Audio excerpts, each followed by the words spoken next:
ओम भूर्भुवः स्वः तत्सवितुर्वरेण्यं भर्गो देवस्य धीमहि धियो यो नः प्रचोदयात्। परम जी गुरुदेव, वन्नी माता जी, माँ गायत्री को मेरा भाव भरा नमन और आप सभी को मेरा प्रणाम। तो आज चलते हैं प्रणाम दीदी। गायत्री रामायण। गायत्री रामायण की एक सबसे बड़ी इंपॉर्टेंट बात है कि जो उसका जो मूल आधार है, अब वाल्मीकि रामायण की बात हो रही है। वाल्मीकि रामायण की रचना का जो मूल आधार है गायत्री मंत्र है, और गायत्री मंत्र की व्याख्या करने लगे थे ऋषि वाल्मीकि, जो उन्होंने रामायण की चर्चा कर दी उसी के अंदर। तो 24,000 श्लोक हैं वाल्मीकि रामायण के अंदर।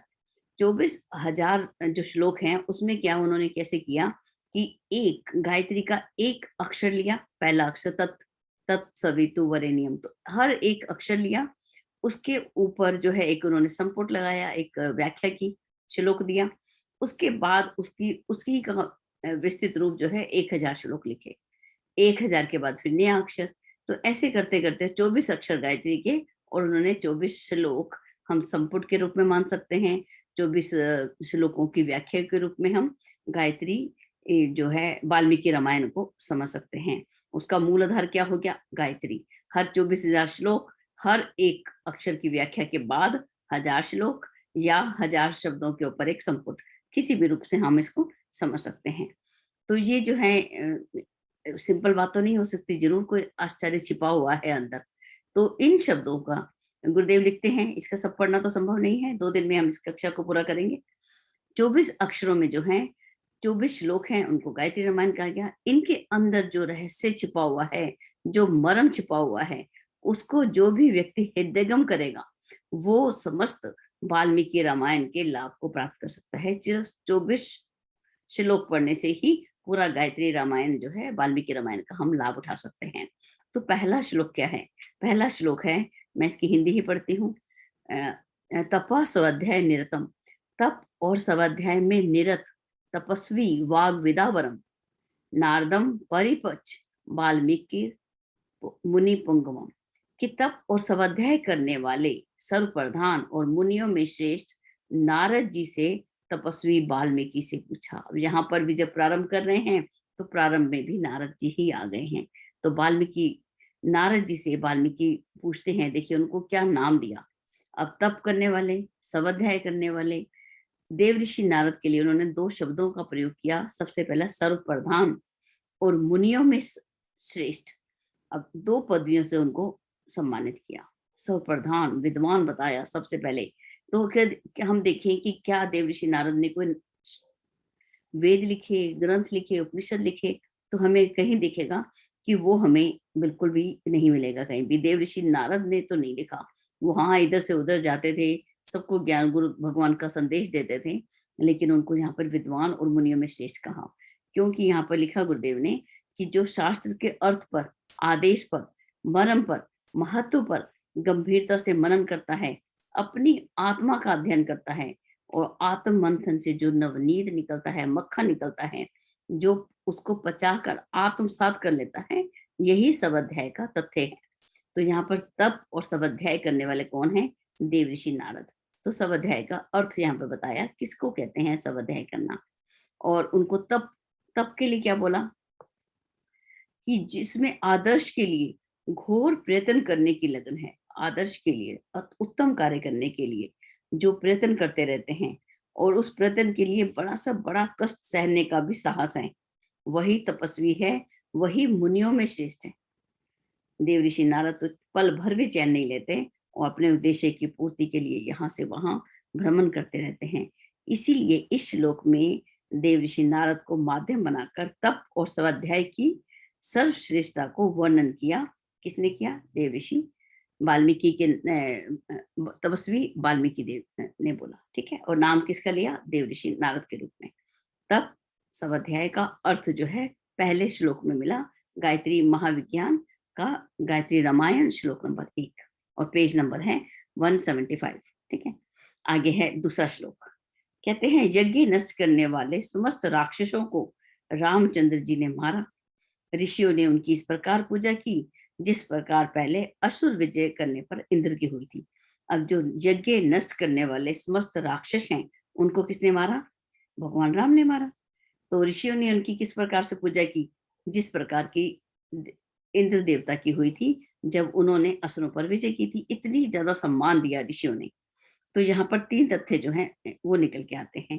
पहला है कि जो भी व्यक्ति यज्ञ को नष्ट करेगा उसको राक्षस माना। अब यज्ञ क्या है? हम सभी जानते हैं कि जीवन यज्ञ में हो। अपने जीवन को ही यज्ञ में ही नहीं बनाते, अपने जीवन को ही नष्ट करना, वो भी तो यज्ञ का नष्ट करना हो गया। और दूसरा शब्द निकल के आता है राक्षसों को मारना। जो हमारे अंदर कुसंस्कार हैं, कुवृत्तियां हैं, कुरीतियां हैं, बुरी परंपराएं हैं, और जो बाहर के राक्षस, अंत है और बाहर, दोनों प्रकार के राक्षसों को मारना। और जो व्यक्ति इन राक्षसों को मारता है उसकी जो विवेकशील हैं उसको प्रोत्साहित किया जाना, उनके द्वारा प्रोत्साहित किया जाना, ये 3 जो अर्थ हैं इस श्लोक से निकल के आते हैं। तो हम जो हम प्रज्ञा पुराण में पढ़ रहे हैं, वहां पर गुरुदेव ने नर पिशाच, नर पशु की बात की है, मानव महामानव कैसे बने ये बात की है। तो यहाँ पर भी जो शब्द आ रहे हैं कि जो यज्ञ नष्ट नष्ट करने वाला है उसको राक्षस मानना, और फिर उसको मारना, और जो व्यक्ति मारता है तो उसको प्रोत्साहित करना, दूसरों के अंदर जो है प्रशंसा करना, प्रोत्साहन करना। जो ऐसा करता है वो व्यक्ति भी सहयोग के अधिकारी हैं। अगर हम मार नहीं सकते किसी को, और यदि कोई व्यक्ति अच्छा काम कर रहा है तो हम उसको प्रोत्साहन तो दे सकते हैं, प्रशंसा तो कर ही सकते हैं। तो इस प्रकार से उन्होंने बोला। तो अंदर के अज्ञान, अन्याय और अभाव को नष्ट करना। अब इसका हम विस्तृत वर्णन प्रज्ञा पुराण में भी करते रहे हैं। श्लोक नंबर 3 देखिए कैसा सुंदर है। राम के साथ विश्वामित्र जी ने जनक की बातें सुनी और रामचंद्र से कहा, वत्स धनुष को देखो। अब देखिए यहाँ पे श्लोक भी दिया संस्कृत का, लेकिन मैं हिंदी पढ़ रही हूँ। राम के साथ विश्वामित्र ने जनक की बातें सुनी। अब ये कब का वर्णन है? बालकांड का अंदर है। राम भगवान के साथ विश्वामित्र कब थे? जब जनक जी वहां से बोल रहे थे। तो वो निश्चित है कि सीता का स्वयंवर के समय का है। जब सभी राजा जो थे धनुष को देखकर, उठाकर, प्रयास करके सब हार गए, तो राजा जनक ने कुछ अपशब्द कहे सभा के अंदर कि आज जो धरती है वीरों से विहीन हो गई है, ऐसा दिखाई दिया। जब इन शब्दों को किसने सुना? गुरुदेव ने सुना, विश्वामित्र जी ने सुना। तो उन्होंने राम से कहा, राम धनुष को देखो।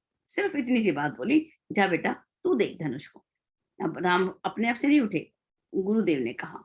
अब जो है क्यों कहा?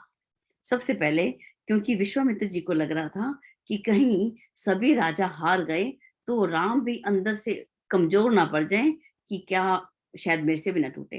तो यहाँ पर जो लाइन आई थी, भूप सहस दस एक ही बारा, लगे उठावन डरे नटारा। ये बड़ा एक भारी कार्य बना हुआ था, इतने बड़े बड़े भूप राजा उठाने की कितनी कोशिश की, लेकिन वो तो हिला भी नहीं। ये झिझक राम को भी आ सकती है। तभी उन्होंने उत्साह उत्साह प्रदान करते हुए, हमें क्या करना है? अपना एनालिसिस साथ करते हुए चलना है।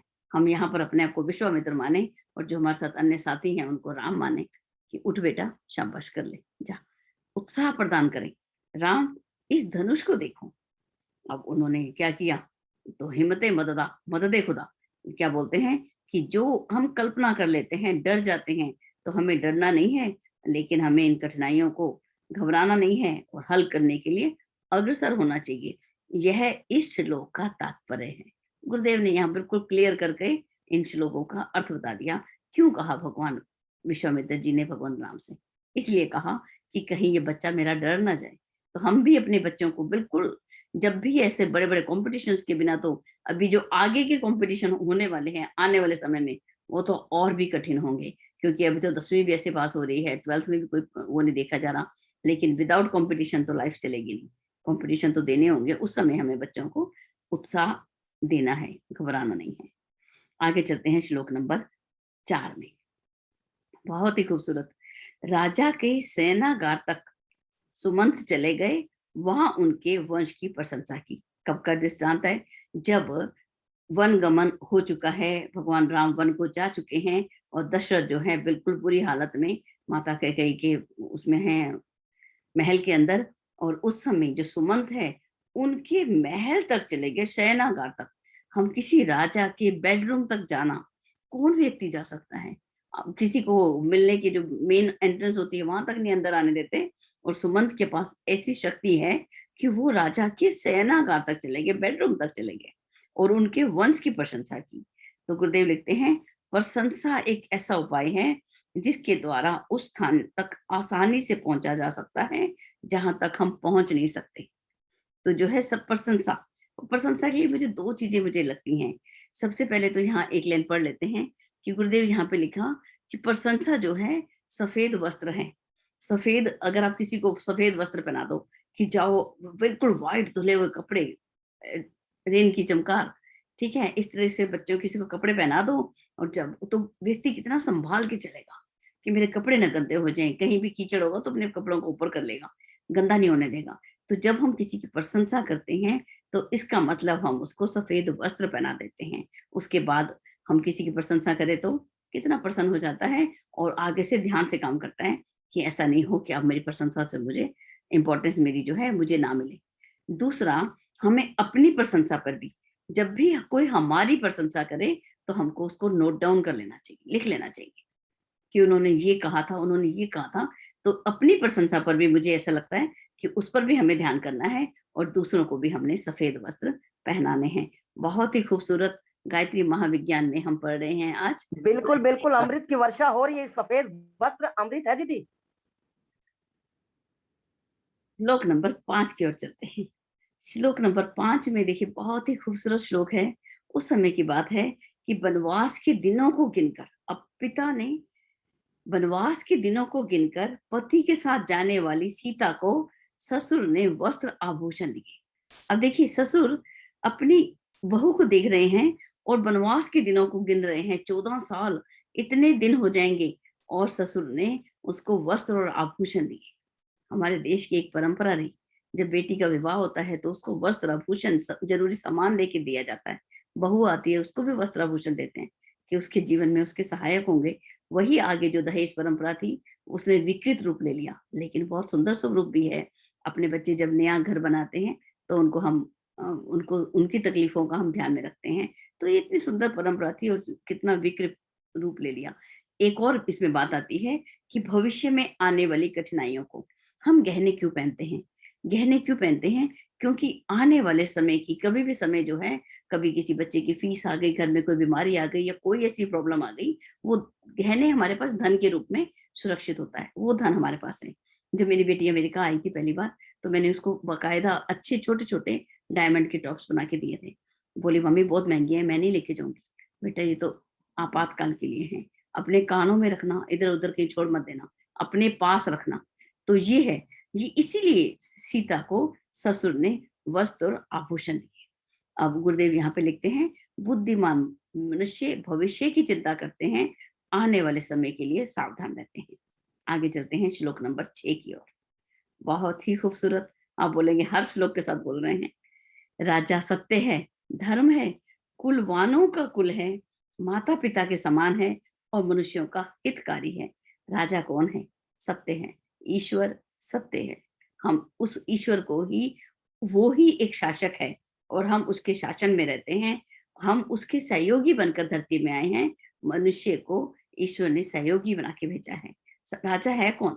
वो ही सत्य है, धर्म है, कुलवानों का कुल है, माता-पिता के समान है और मनुष्यों का हित करने वाला है।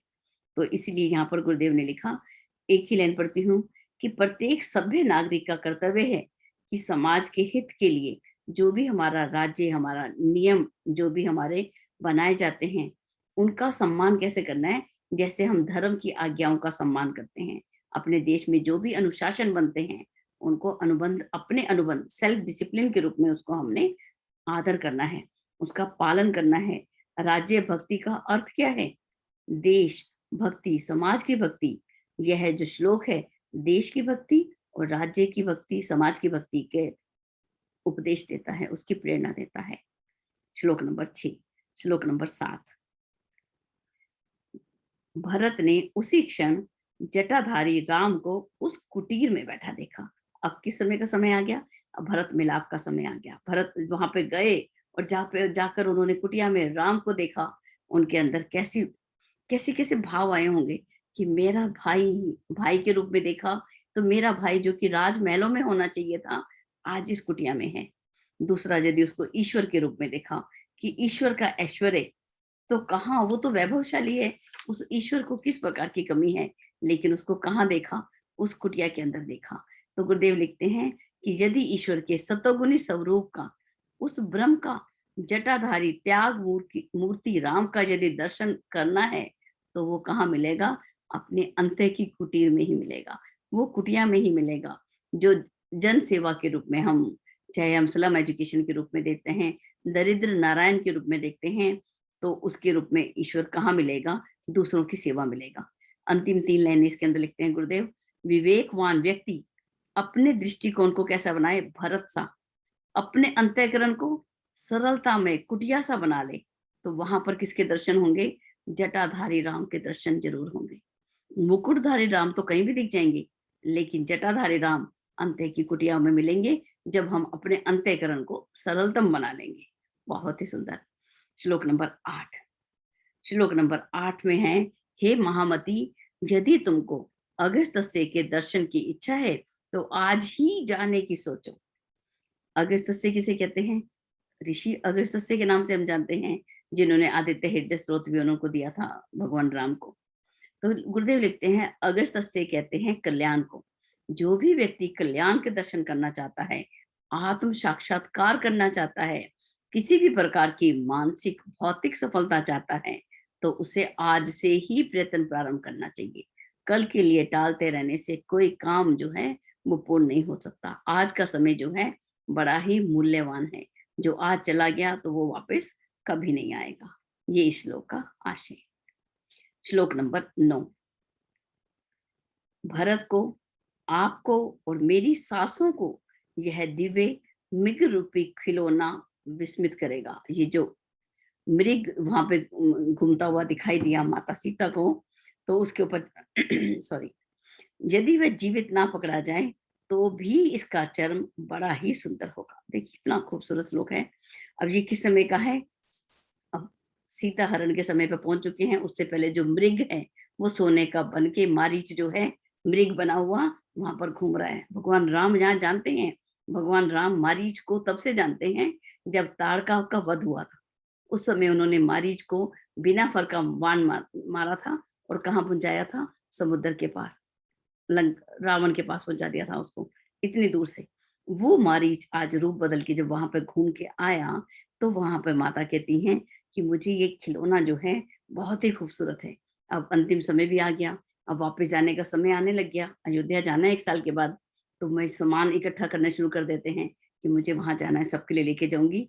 तो वो क्या कहती हैं, इस खिलौने को देखती हैं, इस मृग को देखती हैं, बोली यदि जीवित पकड़ा गया तो मैं इसके साथ खेलूंगी, और अगर मर भी गया, इसको, इसका जो चमड़ा है वो भी बहुत सुंदर होगा। अब देखिए यहाँ पर गुरुदेव लिखते हैं, चाहे शिल्प हो, संगीत हो, कला कौशल, व्यायाम, भाषण, अन्य भाषाओं का ज्ञान जितने अंशों में भी मिल सके, जितने भी सद्गुण हैं, अर्जन तप के ऊपर बात हो रही है, उसके लिए हमें प्रयत्नशील रहना चाहिए। पूरा का पूरा नहीं मिला तो अधूरा ही सही, जैक ऑफ द ऑल भी चलेगा, मास्टर ऑफ नन है तब भी चलेगा। अगर सबका थोड़ा थोड़ा ज्ञान भी है तब भी कुछ तो है, उसका प्रयत्न करना चाहिए। पूरा या कुछ नहीं, कि इसके स्थान पर अच्छा है कि जितना मिले उतना तो लो। तो ये सब भाव के साथ यहाँ पर बात हुई, और इस पर हम और भी बहुत सारी चर्चा हो सकती है। ये तो अनंत है, गुरुदेव का ज्ञान तो अनंत है, लेकिन हम थोड़ा थोड़ा इसको देख रहे हैं। आगे है श्लोक नंबर 10, लिखते हैं, हे राघव, तुम यहाँ से शीघ्र महाबली सुग्रीव के पास चले जाओ और आज ही उसे अपना मित्र बनाओ। ये किस समय का श्लोक है, ये है वो कबंध राक्षस जो था, जिसकी बहुत लंबी लंबी भुजाएं थी। जब उसका वध किया था तो उस समय कबंध ने कहा, जब सीता का हरण हो चुका, भगवान राम और लक्ष्मण उसको ढूंढते हुए जा रहे हैं, तो उन्होंने क्या प्रेरणा दी, मित्र बनाने की प्रेरणा इसके अंदर है कि यहाँ से शीघ्र महाबली सुग्रीव के पास चले जाओ। तो इसके अंदर देखिए मित्र, सूर्य देवता, ओम सूर्याय नमः, ओम मित्राय नमः, तो सूर्य को भी मित्र मानते हैं। अपने से श्रेष्ठ, अपने से जिससे भी ज्ञान को हम ले सकें, उसको अपना मित्र बनाना चाहिए। और मित्र जैसा तो कुछ होता ही नहीं। मित्र की तो यहाँ पर कितना भी एक्सप्लेन करें तो इसको हम समझ नहीं बहुत ही बड़ा वर्णन कर सकते हैं। तो गुरुदेव यहाँ पे लिखते हैं कि बलवान को अपना मित्र बनाने में देर ना करनी चाहिए, उसकी शिक्षा यहाँ दी गई। लोक व्यवहार के लिए बलवान का सहारा एक बड़ी चीज है, उससे बड़ी बड़ी कठिनाइयों का हल होता है, उन्नति के अनेक द्वार खुल जाते हैं। और बिन सत्संग विवेक ना होई, बिन हरि कृपा सुलभ ना सोई। तो सत्संग बिना विवेक के तो बिन सत्संग विवेक ना होई। जब तक हमारे जीवन में अच्छे लोगों का संग नहीं है, जब तक विवेक आने वाला ही नहीं है। तो हमें अच्छे लोगों का संग जरूर ही करना चाहिए, और उसकी समीपता से, जैसे अग्नि के पास बैठते हैं तो उसकी अग्नि हमारे अंदर गर्म हो जाते हैं, ऐसे ही जब हम अपने मित्र के पास बैठे, ओम मित्राय नमः, सूर्य के पास उसका तेज जो है हम आत्मसात करते जाएं। और आध्यात्मिक क्षेत्र में गुरुदेव लिखते हैं, जीवात्मा अपने से बलवान दैवी शक्तियों से मैत्री स्थापित करके दैवी लाभों को प्राप्त करता है। हमें जिस क्षेत्र में हमें आगे बढ़ना हो, उसी क्षेत्र में अपने से बलवान लोगों को, अपने से श्रेष्ठ लोगों को, उनसे हमें मैत्री स्थापित करनी चाहिए। तो इसमें है, और आत्म अनुशासन में रहते हुए हमें श्रेष्ठ मित्रों को अपना साथी बनाना चाहिए। और दूसरा, अपने से छोटों का भी, जूनियर भी यहाँ पे मैंने शब्द लिख लेती हूँ ऊपर, अपने से जो छोटे हैं उनका भी गुरु बन के उनका मार्गदर्शन करना चाहिए। हमें जब छोटे हमें अपना मित्र बनाते हैं, तो हमें भी उनको पूरा एक मित्रवत आदान प्रदान होना चाहिए। छोटों से भी ऐसे ही प्रेम करना चाहिए जैसे प्रेम की हम इच्छा अपने बड़ों से करते हैं। ठीक है। श्लोक नंबर 11। श्लोक नंबर 11 में कहते हैं, देश काल को समझो, प्रिय अप्रिय को तथा सुख दुख को सहकर सुग्रीव के अधीन रहो। देखिए ये कहाँ का श्लोक है, थोड़ा हम सोचते हैं। कहते हैं, जब बाली का वध, उसको तीर लग चुका है, बाली घायल हो चुके हैं, तो वो अपने पुत्र अंगद से कहते हैं कि देश और काल को समझो, आज के समय को समझो। अब जहां तुम रहते हो, उस देश की व्यवस्था के अनुसार से, उस समय के अनुसार से उसको समझो। प्रिय अप्रिय को और सुख और दुख को सहन करके सुग्रीव के अधीन रहो। अब परिस्थितियां हमेशा एक सी नहीं रहती, देश बदलेगा, समय बदलेगा, सत्ता बदलेगी, सत्ता परिवर्तित होती है, तो समय बदलता रहता है। आज कोरोना का समय आया, तो आज का समय कैसा है, उसी के अनुसार हम अपना जीवन व्यतीत करें। तो यहाँ पर बाली अपने पुत्र को ये आशीर्वाद दे रहे हैं, और उनको कैसे, गीता का जो श्लोक है, मान अपमान सुख दुख लाभ हानि निंदा स्तुति में एक सम रहो, उसका ही यहाँ पर जो है वर्णन आ रहा है इसी तरीके से। अब जो गुरुदेव इस पर लिखते हैं कि प्रिय अप्रिय में, सुख दुख में मनुष्य को विचलित नहीं होना चाहिए। मन को एक रस रखकर मानसिक स्वस्थता का परिचय देना चाहिए। अपने मानसिक रूप से हम स्वस्थ हैं या अस्वस्थ हैं। जब हम बैलेंस रहते हैं तो हम स्वस्थ हैं, जब इम्बैलेंस हुए, विचलित हो गए, जरा सी बातों से परेशान हो गए, उ- तो उस समय क्या है, तो हम क्या मानसिक रूप से स्वस्थ हैं? नहीं है। श्लोक नंबर 12। श्लोक नंबर 12 में क्या कहते हैं, निष्पाप सिद्ध तपस्वियों को प्रणाम करना और उनसे विनय पूर्वक सीता का पता लगाना। ये कहाँ का है? ये है वाल्मीकि रामायण के अंदर आता है, किष्किंधा कांड, 43 नंबर का श्लोक। 43 का सर्ग है, श्लोक नंबर 32 और 33 है। उसके अंदर है, सुग्रीव ने ये बात बोली है उन वानरों से, जो सभी वानरों को उसने 10 दिशाओं में भेजा कि तुम यहाँ जाओ, तुम यहाँ जाओ, 10 दिशाओं में भेजा। और उनसे बोला क्या, कि जो भी निष्पाप सिद्ध और तपस्वी व्यक्ति मिले, उनको तुम प्रणाम करना, और उनसे ही विनय पूर्वक सीता का पता पूछना। राह चलते से रास्ता पूछने से क्या होगा, तुम रास्ता भटक जाओगे। रास्ता किससे पूछना है? निष्पाप हों जो लोग, जो सिद्ध हों, जो तपस्वी हैं, ऐसे ही गुरु को हमने आत्मसात करना है, ऐसे ही गुरु को हमने धारण करना है। अपना मार्गदर्शन के लिए मित्र बनाने हों, तो ऐसे ही लोगों को हमने चुनना है, और उनसे विनय पूर्वक सीता का पता पूछना। तो विनय पूर्वक का मतलब क्या हुआ? विद्या ददाति विनयम, कि तुम विद्यावान बनना। और शिष्य शिष्य कैसा होना चाहिए, वो बातें यहाँ बताई कि शिष्य के अंदर विनय होनी चाहिए, श्रद्धा होनी चाहिए, तभी भी श्रद्धावान लभते ज्ञानम। जो श्रद्धा जिसके अंदर होगी, वो ही लाभ ज्ञान को प्राप्त करेगा। और सबसे बड़ी इसके अंदर जो वाल्मीकि रामायण के अंदर आई कि सुग्रीव के पास इतनी नॉलेज थी कि उसको पूरी अपनी जो धरती है उसका जो उसने केवल भारत में ही खोज नहीं करवाई थी सीता की, देशों विदेशों में, तो पूरे जो धरती थी उसकी भूगोल का उसको ज्ञान था। अब देखिए हम कहते हैं परिस्थितियां अनुकूल हों तभी हम पढ़ सकें। सुग्रीव के साथ तो परिस्थितियां बिल्कुल प्रतिकूल थी। उसके भाई ने तो उसको कब से निकाल दिया था। जब उसको निकला, मारा-मारा फिरता रहा, कहाँ छिपूँ करते हुए पूरी उसने धरती की परिक्रमा कर ली थी। पूरी धरती पर उसको पता था, भूगोल का जो ज्ञान था, वो यहाँ पर उसको पूरा है। और यहाँ पर जो है यही बातें जो भी हमने बात की, उसके अंदर शिष्टाचार की कि हमारे आचरण कैसे होना चाहिए, उत्कृष्ट चिंतन होना चाहिए, व्यवहार हमारा कैसे होना चाहिए, शिष्टाचार जो सज्जनता का समन्वय होना चाहिए हमारा, और शिष्य भाव से हमें अधिकारी गुरु से पथ प्रदर्शन जो है हमें लेना चाहिए। और इस श्लोक के अंदर आत्मज्ञानी गुरु के लक्षण बताए और शिष्य की पूछने की शैली का आधार बताया।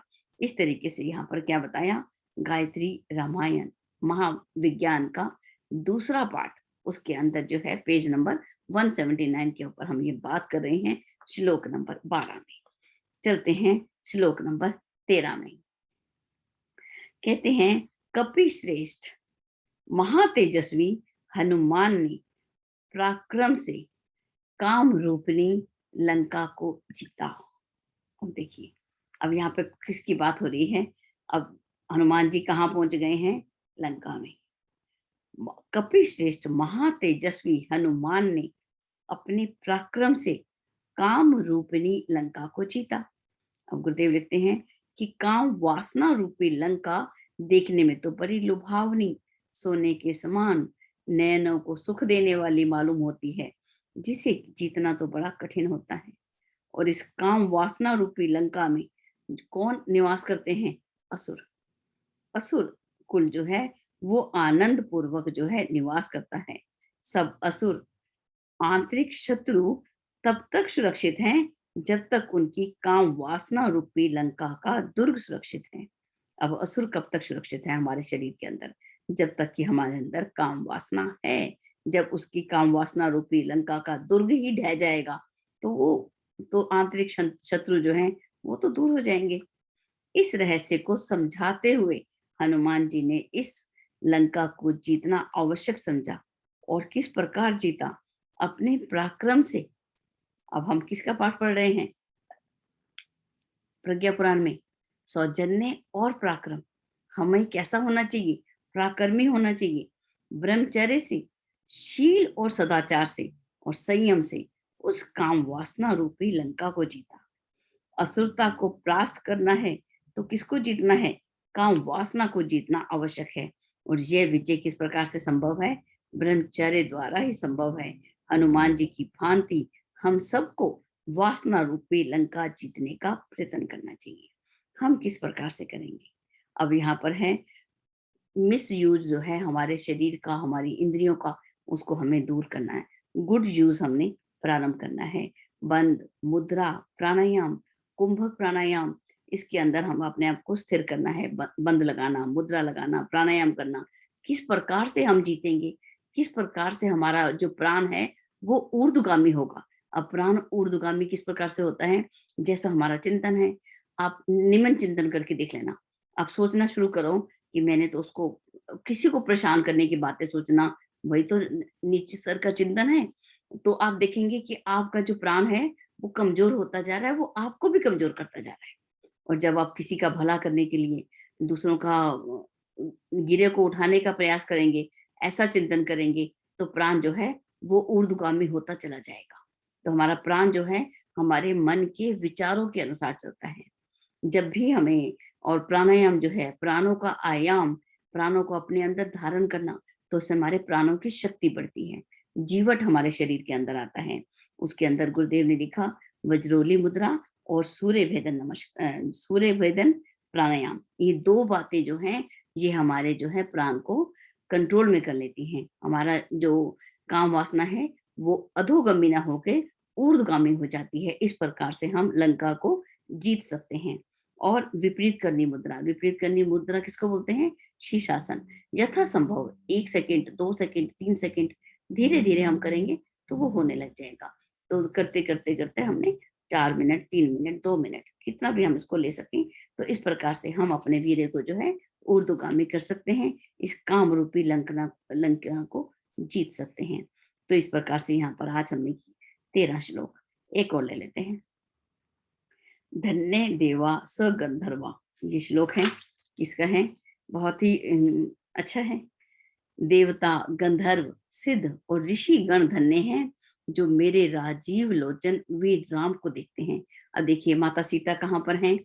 अशोक वाटिका में, और वहां पर त्रिजटा के साथ रहती हैं।